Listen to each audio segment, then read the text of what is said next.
Occasion ఏదైనా location ఎక్కడైనా తెలుగువారి వేడుక అంటే ఆలివ్ మిఠాయి ఉండాల్సిందే. బోండా ఉమా గారు చేతులు దింపట్ల.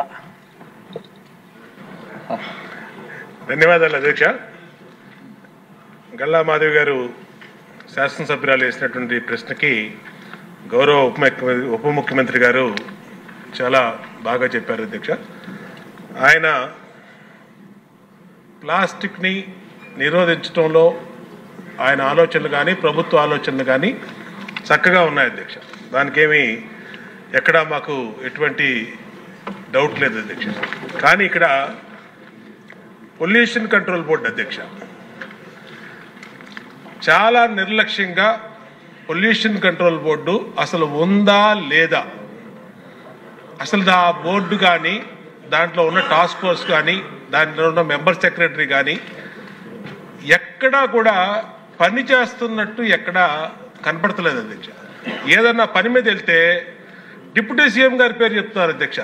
ఆయన చేయొద్దన్నారు, ఆయన ఆఫీస్ నుంచి చెప్పాలి, ఆయన మాట్లాడాలి, ఆయన వెళ్తే కలవట్లేదు అని డైరెక్ట్గా చైర్మన్ గారు చెప్తారు అధ్యక్ష. అంటే ఎందుకు మాట్లాడుతున్నాం అధ్యక్ష, ఇప్పుడు ఈ ప్లాస్టిక్ని నిరోధించడం ఇది ఒక ఇష్యూ అయితే దానికి డిప్యూటీ సీఎం గారు చెప్పారు, అది బ్రహ్మాండమైనటువంటి ప్లాన్, యాక్షన్ ప్లాను.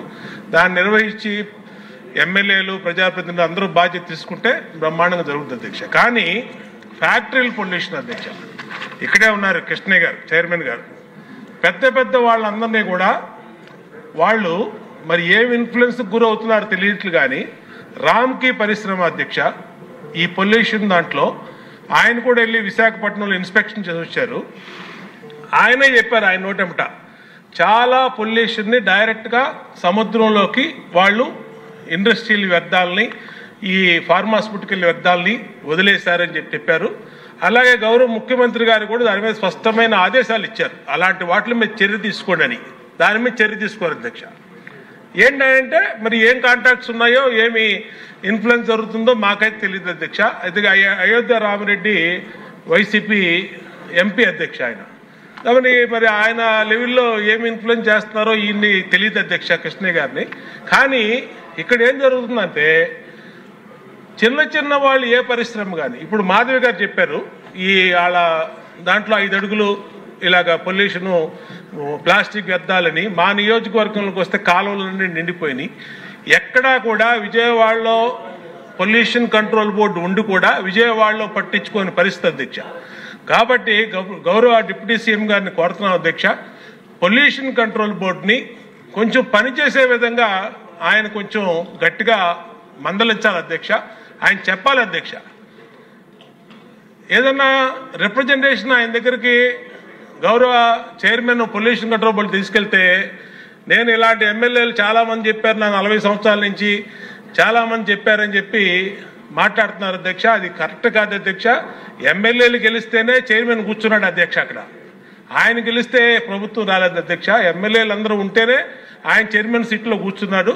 కాబట్టి దయచేసి ఆయనకు కూడా విజ్ఞప్తి చేసేది ఏంటంటే, పెద్ద పెద్ద చేపల్ని పట్టుకోండి, మీరు యాక్షన్ తీసుకోండి. అయోధ్య రామిరెడ్డి రామ్కి వాళ్ళని ఎందుకు వదిలేశారు, మీరు ఎందుకు వదిలేశారు చెప్పండి. ఈ సభలో ఇక్కడే ఉన్నారు ఆయన. అది చెప్పకుండా చిన్న చిన్న వాటికి 100 కారణాలు చెప్పి ఎక్కడో ఎన్జిటి వాళ్ళు ఒప్పుకోలేదని లేదా డిప్యూటీ సీఎం గారు ఒప్పుకోలేదని వాళ్ళ పేర్లు ఉపయోగిస్తారు. అది ఈ సబ్జెక్ట్ ప్లాస్టిక్ అయినా సభలో లేని వాళ్ళ పేర్ల గురించి మాట్లాడటం కూడా కరెక్ట్. ఈ ప్రశ్నకి దానికి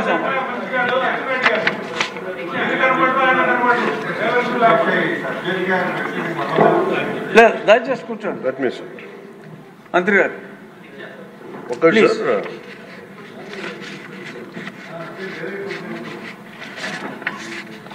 ముందు ఇందాక ఆవిడ చెప్పింది, మన గౌరవ మాధవి గారు చెప్పిన ఫస్ట్ అది మోర్ రెలవెంట్ క్వశ్చన్ కాబట్టి దీనికంటే first let me answer for that.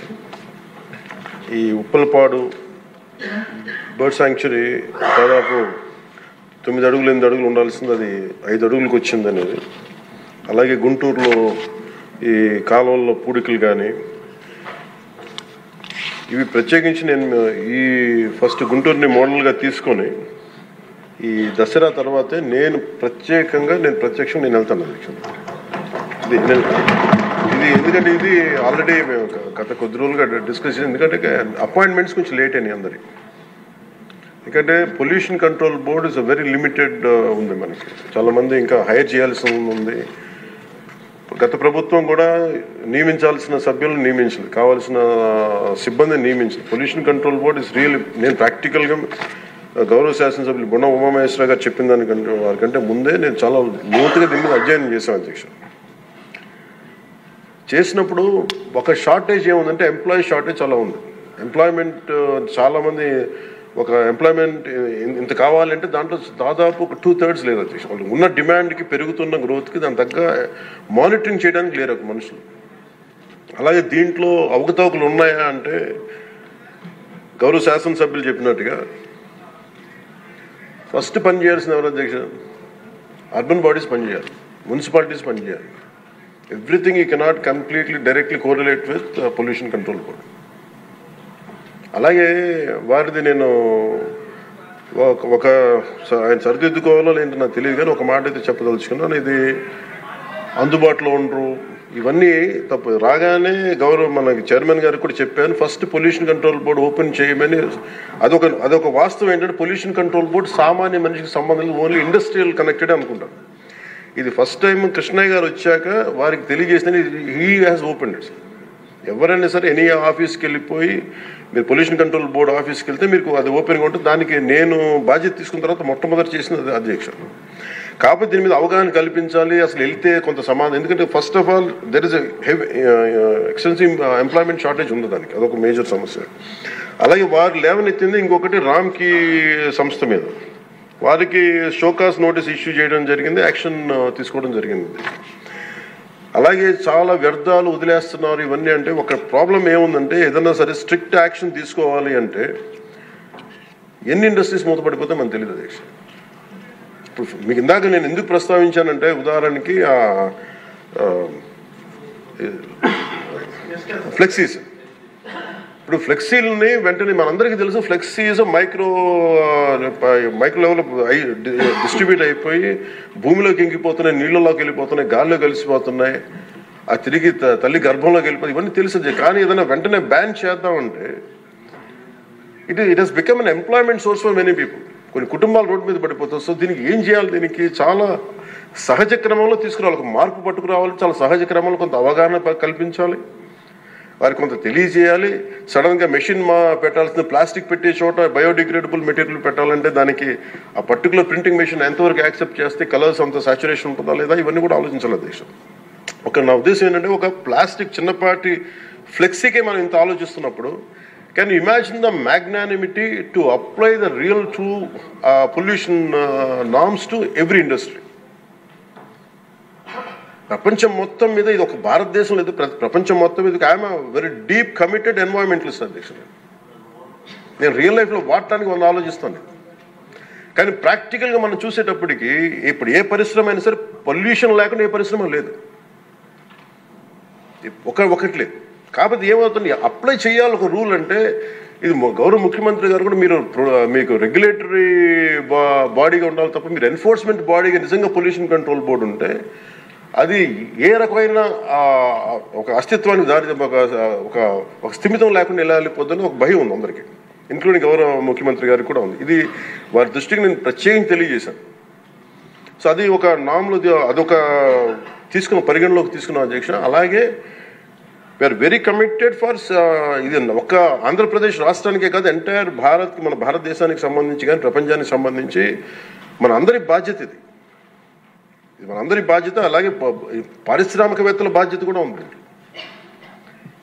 కొన్నిసార్లు నదుల్లో కాలుష్యాలు వదిలేస్తానంటారు, జరుగుతూ ఉన్నాయి కొన్ని చోట్ల. ఉదాహరణకి మనకి డెల్టా పేపర్ మిల్సే ఉంది, మనకి భీమవరం డెల్టా పేపర్ మిల్స్ మొత్తం అసలు కూర్చోబెట్టి ఒక బలమైన పంట కాలం నాశనం అయిపోయినాయి. అది మీ దృష్టిలో ఉంటుంది, మీకు తెలుసు. కానీ ఇప్పుడు తీసేద్దామంటే ఇప్పుడు దీన్ని ఎలా శిక్షిస్తారు దీన్ని చెప్పండి. దీనికి కొంత ఒక విస్తృతం నేను ఎందుకు ఒక వేగ్గా అడగలేదు అధ్యక్ష. నేను ఎందుకు ఒక రోజు ప్రత్యేకించి దీని మీద మీరు చర్చ పెట్టాలి ఎందుకన్నానంటే ఇలాంటివన్నీ గౌరవ సభ్యులు లేవనెత్తింది ఒక దాన్ని ఖచ్చితంగా పరిశీలించాల్సిన అంశం. కానీ మీరు intention should be Nobel and pure. మీరు ఇంటెన్షన్ డోంట్ టార్గెట్ ఓన్లీ ఈ అయోధ్య రామ్కి ఏముందంటే ఒక పరిశ్రమ చేస్తే మళ్ళీ గత ప్రభుత్వంలో అయిపోతాం. ముఖ్యమంత్రి గారి ఇంటెన్షన్ కూడా అది కాదు. ఇప్పుడు ఈ వేరే పార్టీల నుంచి రూలింగ్ పార్టీలోకి వచ్చారు, వీళ్ళందరినీ తీసుకున్నప్పుడు కంటిన్యూస్ వాళ్ళ సైడ్ తీసుకున్నారో మనకు తెలియదు. కానీ వాళ్ళు గతంలో పనిచేశారు కదా, ఆ ఇంటెన్షన్తో చేస్తే మటుకు అది ఈ ప్రభుత్వానికి అది రైట్ కాదు. అది we're committed for it. At the same time we're here to make sure certain positive changes has to take place.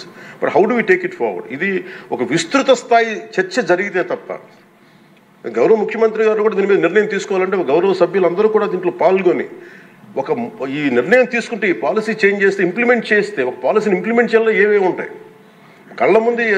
మనకి ఈ రోజుకి వివేకానంద గారి కేసులో మర్డర్ జరిగిందని తెలుసు, మనం ఇంకా చేయలేకపోతున్నాం దాన్ని. ఇవన్నీ అందుకని దీన్ని ఏంటంటే నా ఉద్దేశంలో అపీల్ టు యూ, గౌరవ శాసనసభ్యుల్ని నేను ఒకటే కోరేది ఏంటంటే బొండమ్మ గారిని ఖచ్చితంగా it will be taken, it will be considered and this is my commitment to you all. ఈ సభకి మీ ద్వారా నేను కమిట్మెంట్ ఇస్తాను.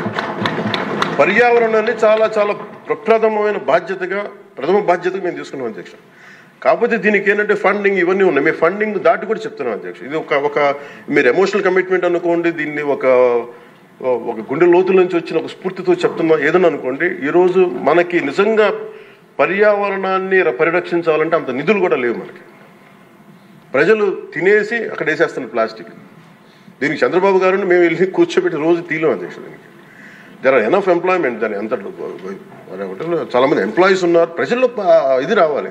సో దానికి తగ్గట్టుగా ఏం చేయాలని ఈ సభ కొంచెం సీరియస్గా తీసుకొని దీన్ని ఒక అవగాహన అందరికి కల్పించుకొని మనందరికీ ఒక బలమైన బాధ్యతగా తీసుకుంటే దాన్ని ఇది మనం ప్రజల్లోకి 5 కోట్ల మంది ప్రజల్లోకి తీసుకెళ్ళచ్చు అధ్యక్ష. అది మీ ద్వారా కోరుకుంటున్నాం. బట్ నేను మీకు మాట ఇస్తున్నాను అధ్యక్ష, మేము ఇప్పుడు ఈరోజు రామ్కి ఒక్కదాని గురించి చెప్పారు, మాకు 100 ఉన్నాయి అధ్యక్ష. ఇలాంటి నేను ఒక 25-50 చెప్పగలను as on today. But the purpose will be defeated. భయపెట్టడం పారిశ్రామికవేత్తల్ని, లేదంటే వాళ్ళని కూర్చోబెట్టి వాళ్ళని మన ఏమేమి జరుగుతుందో వాళ్ళకి తెలియజెప్పి వాళ్ళ ద్వారా చేయించడం. ఇప్పుడు ఇదే నాకు డెల్టా పేపర్ మిల్స్ మనకి మొన్న కూడా ఉన్నాయి. ఆక్వా ఈరోజు 25,000 ఇన్ని వేల కోట్ల ఆదాయం ఆక్వా ఇస్తుంది. అది ఎంత పొల్యూషన్ క్రియేట్ చేస్తుంది మాట్లాడాలంటే. కానీ ఇండివిజువలైజ్ చేయలేదు కదా, it should be total policy. అందుకని దీన్ని దృష్టిలో పెట్టుకొని మీరు దీన్ని ఈ ఒక్క ప్రశ్నతో ఈ ఒక్క పోటుతో కాకుండా విస్తృత స్థాయిలో మీరు ఒక రోజు దీని మీద చర్చించి, pollution is the future of our life. Pollution జరిగితే మనం ఎంత డబ్బులున్నా ఎంతున్నా ఆనందంగా బతకలేని పరిస్థితులు, మాస్కులు పెట్టుకోవాల్సిన పరిస్థితులు వస్తాయి భవిష్యత్తులో. అలాగే ఉన్నాయి యాజ్ ఆన్ టుడే.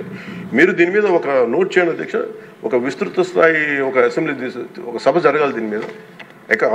ఆ రోజు వచ్చేలోపు మేము ఏమేం చేసాం, ఈ రోజు గౌరవ శాసనసభ్యులు లేవనెత్తిన అంశాలన్నిటికీ నేనే ప్రత్యక్షంగా వెళ్ళి ప్రతిదీ నేను పరిశీలించి నేను దాని మీద సరైన మీకు ఒక నివేదిక అందజేస్తాను. నేను మీకు హామీ ఇస్తున్నాను అధ్యక్ష.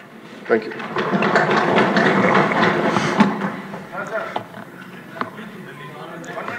ఇంకొద్దు, దీని మీద ఇంకొద్దు.